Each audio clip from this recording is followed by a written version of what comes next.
এই ভিডিওটা ছিল দুদিন আগেকার, মানে সোমবার দিন, শ্রাবণ মাসের দ্বিতীয় সোমবার। তো বাবার মাথায় জল ঢালবো বলে আমরা চন্দ্রচূড় মন্দিরের উদ্দেশ্যে রওনা দিলাম।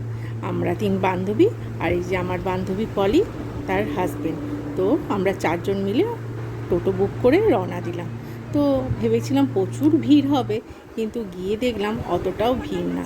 এই 2 বছর আগে যখন লাস্ট সোমবার গেছিলাম, এত ভিড় মানে বলে বোঝানো যাবে না। সেই তুলনায় এবার কিছুই না। তো লাইনে দাঁড়িয়ে একটু মজাও করছিলাম। আর মোটামুটি 1-1.5 ঘন্টার মধ্যেই আমাদের পুজো কমপ্লিট হয়ে গেছিলো। দেখতে দেখতে মন্দিরের সামনেও চলে আসলাম। অনেকদিন পর আমরা এই তিনজন আসছি পুজো দিতে।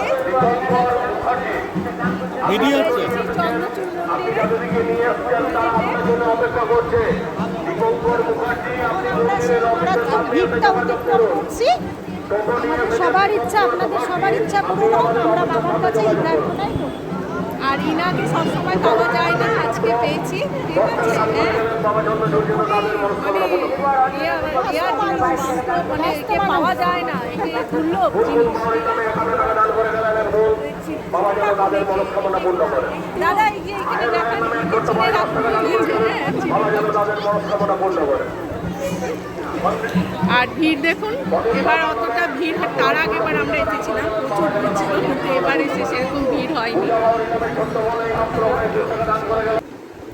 আমাদের পুজো দেওয়া হয়ে গেছে, আর খুব সাবধানেই আমাদের সমস্ত কিছু ক্যারি করতে হয়েছে, কারণ প্রচণ্ড চুরি ছিনতাই এখানে হয়।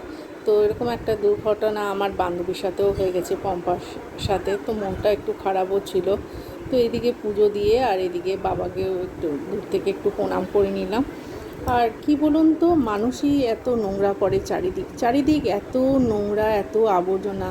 এখানকার যারা মন্দিরে কমিটি, তারা যে একটু ভালোভাবে পরিষ্কার পরিচ্ছন্ন রাখবে মন্দিরটা। দূর দূর থেকে কত দর্শনার্থী এখানে পুজো করতে আসে, কিন্তু এরা ডোনেশন নেয়, সবই নেয়, কিন্তু এই যে এই মন্দির চত্বরে একটু পরিষ্কার পরিচ্ছন্ন করবে, কিচ্ছু না। তো আমার দেখে না একটু খারাপই লাগলো যে এত নামকরা জাগ্রত মন্দির, কিন্তু এরা পরিষ্কার পরিচ্ছন্ন করে না। এই আর কি, চলো রাখছি।